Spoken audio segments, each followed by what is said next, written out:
You could own a home if you weren't so lazy and gave up Starbucks, says the boomer to the millennial. Now, I love my boomers, and they're often spot on with work ethic, principles, and the infinite wisdom that they've acquired over the duration of their long lives. But is there any truth to their sentiments towards millennials and home ownership? Welcome to Dre's Take.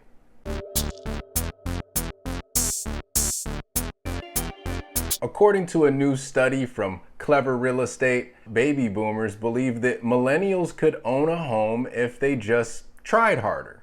About 71% of boomers said that millennials spend frivolously on luxury items and vacations instead of saving for a down payment.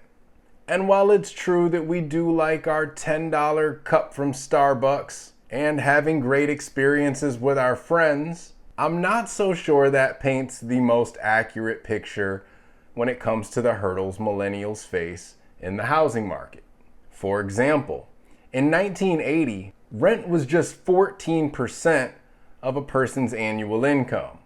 Fast forward to today, since 2010, that number has risen to about 25, up to 30% in some cases. 30% of your income going just towards rent.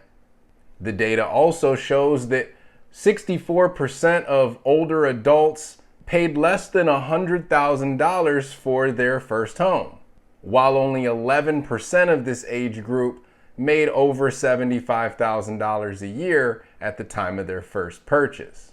Compare that to today, when your average home buyer needs to earn about $120,000 a year in order to afford the average priced home in America, which stands at about $412,000, putting the home price to income ratio at an all-time high.